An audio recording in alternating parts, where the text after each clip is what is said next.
If you're somebody that is planning to come to study in China, you need to watch this video. Hey guys, welcome back to my channel. If it's your first time here, you're welcome, and if you're returning, you're welcome as well.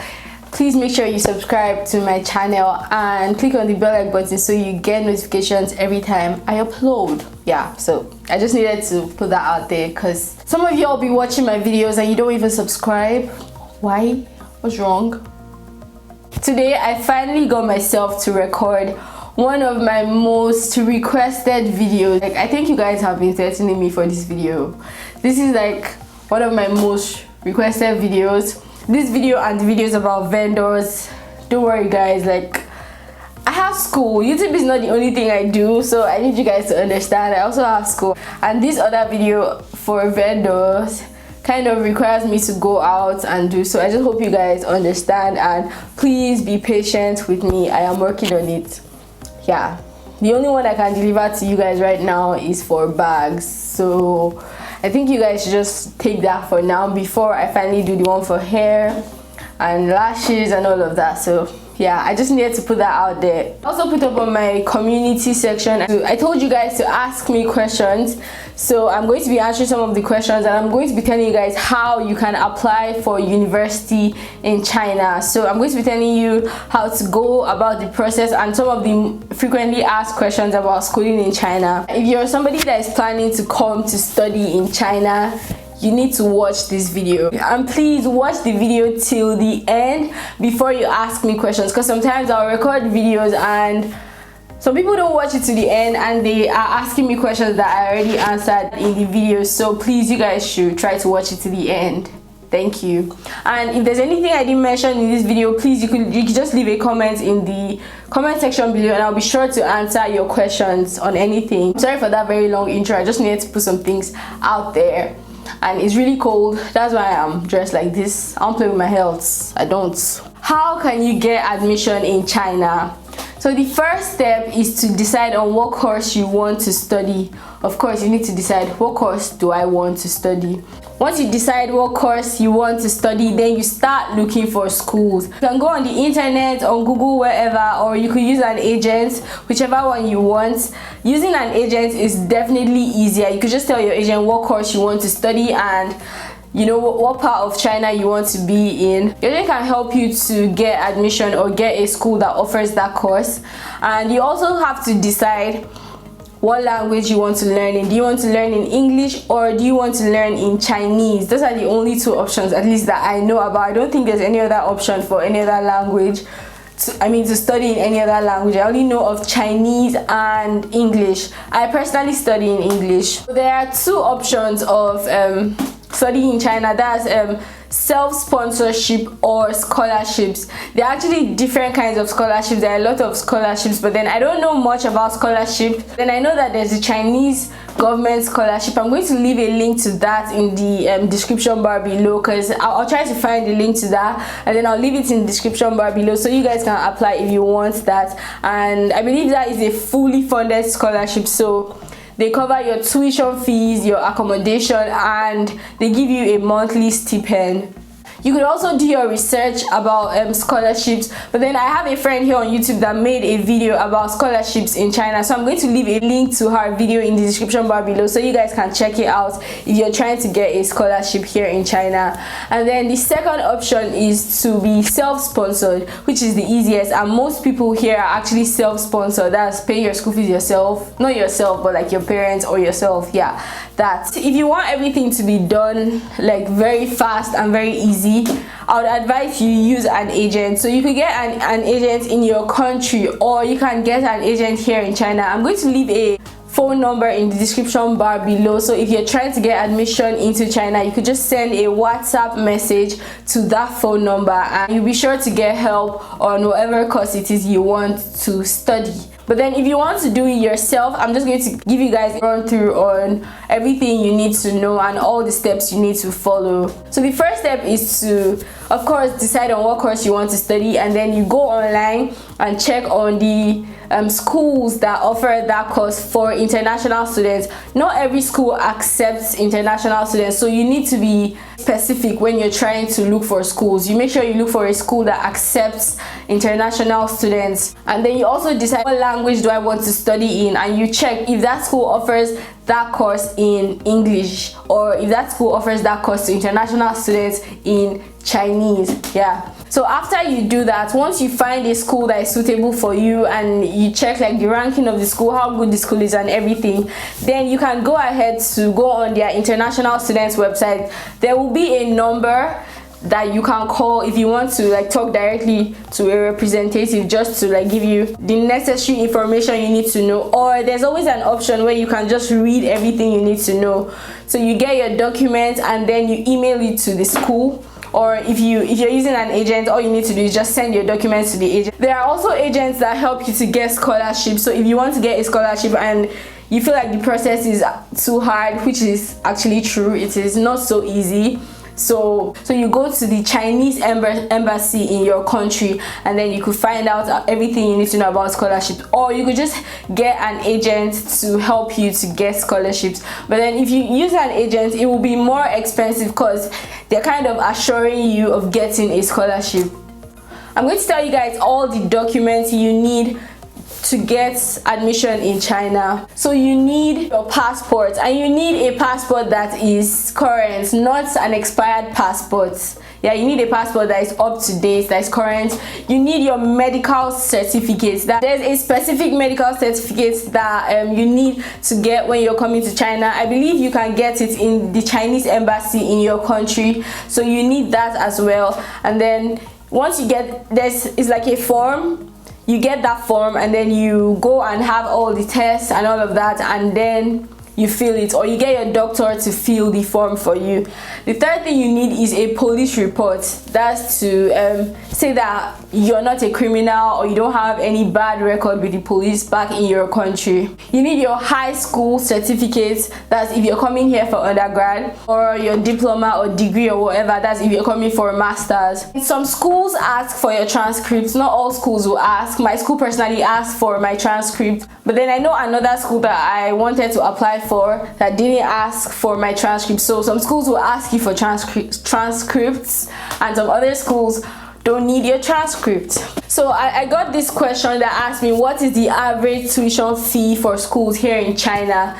I would say it goes, for the schools I know, it goes from 10,000 RMB to 40,000 RMB. I don't know any school that is more than 40,000 RMB, and I only know one school here in China, in Shenyang, that is 40,000 RMB. For my school personally, for tuition fee, it is about 15,000 RMB, and then you need to pay for your insurance, which is 800 RMB, and then your visa 800 RMB. Yeah, but then if you have to pay for accommodation and all of that, I'll say if you're staying in the dorms, everything together is probably going to be about 22,000 RMB. So once you have applied for school, you have submitted all your documents, all you need to do is to wait. I'll say you need to wait for about 3 to 5 weeks. So the earlier the better. Yeah, you need to wait for about 3 to 5 weeks, and then the school is going to reply you with your admission letter. This would normally come in form of a soft copy. So once the school gives you your admission letter, you have to wait for something called JW202. This is what you need to get your visa in your country from the Chinese embassy.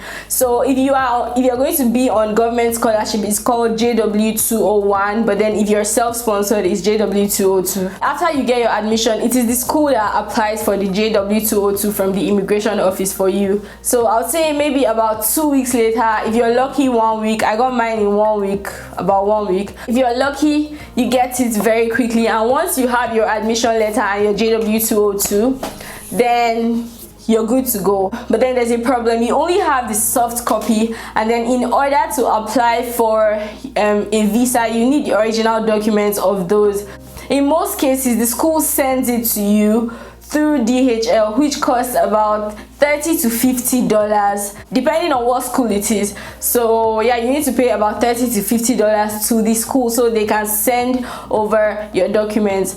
You'd also need to pay an admission fee. You talk about how to pay these fees and all of that with the representative, but then I feel like if you're using an agent, it's way easier because like you know what currency you can pay in, especially if that agent is from your country. Now once you have all your documents with you, you need to get all those other documents I told you about. That's your passport, your police report, your for my country personally, they will ask for a bank, especially when you are self-sponsored, they would ask for a bank statement. That's like your parents or whoever is sponsoring you, they'll ask for a bank statement. So once you get a bank statement, police report, your medical report and all of that, you put them together and then you go to the embassy. You go to the embassy, they'll tell you everything you need to do. You need to pay some money. In Nigeria it was about 33,450. Why do I remember the exact amount? Anyway, this is in Naira, by the way, not RMB. Yeah. So once you take your documents and all of that, you submit your documents and then they give you a date to come back for your interview. So after you submit your documents, you come back for your interview, blah blah blah, and then they tell you if you got the visa or if you did not get the visa. Make sure you take your admission letter and your JW202. Those are very important. Okay, all of that has been done. You've gotten your visa and then you've bought your ticket and everything. Take note, they only give you a 30 days visa. So they're only giving you an entry-exit visa. Once you get into China, you are supposed to extend your visa and get like a residence permit for 6 months or 1 year. If you're in China and you are an international student, they are not giving you a visa of over 1 year. So basically every year you need to renew your visa. So once you come to China, within 30 days, you need to extend your visa. That's very important. A lot of people make this mistake and don't do that. I almost made that mistake when I came to China because I was so excited. I literally extended my visa like, I'll say like 5 days before it expired. And you are normally supposed to do it about, I think 2 weeks, 15 days before time, or else you'll be charged 500 RMB every day for illegal residence. Yeah. So once you come into China, that's not really the first thing you need to do. You go to your school first and then you register there and do all of that. After you go to your school and register, they will now direct you to the police station. You go to the police station and register your presence in China. Yeah. That's free. So you register at the police station and then you go for another round of medicals. This costs about 500 RMB. So you pay for that and then they do the whole physical examination for you. They take your blood, they do the scan, all of those. They do that for you, and then about 2 days later you get your results and then you take it to your school, you submit it to your school, and after all of that, some schools will collect your passport and help you to extend your visa for either 6 months or 1 year. In some cases, you have the option to pick how long you want it for, but in other cases, your school picks for you. So some schools will collect your passport and help you extend your visa, but other schools will let you do it yourself. My school personally, they'll just book an appointment, set a date for you, and you go and do it yourself. Ain't nobody got time to stress. But then I know of another school that they literally just collect their passport and do everything for them, but then for my school you do it yourself. So after you extend your visa and do all of that, so yeah, you're good to go. You can start schooling in China. Just make sure you extend your visa every year. And yeah, so that's that. I'm just going to answer some questions that people ask me. The first question is, are there English programs? Yes, there are English and Chinese programs, so it's up to you.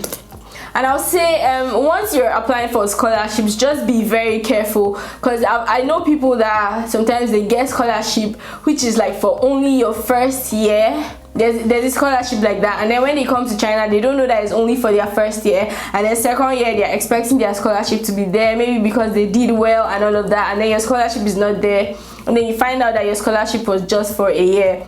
And also some other scholarships, you need to, or rather most scholarships, you need to keep a certain academic standard. Like you need to be doing very well in order to keep your scholarship. Somebody asked, can you work? You are not allowed to work as an international student here in China. It is illegal. It is not allowed. Of course people do it, but then if you are caught, you're going to be either made to pay a huge fine, a fine which is a lot of money, or if you're very lucky, you'll just be pardoned without paying any fine, or you'll be sent back home. Yeah, especially if you're black. So yeah, that's that for this video. I hope I answered all your questions. If you have any other questions or if you need help with getting admission, there's going to be a phone number in my description bar below. You can just send a WhatsApp message to that number and you will get attended to. Thank you guys so much for watching this video. If you got to the end of this video, you're a real one. And if you have any other questions, just leave them in the comment section. I'll be sure to answer your questions. And thank you guys so much for watching this video, and I'll see you guys in my next video. Bye.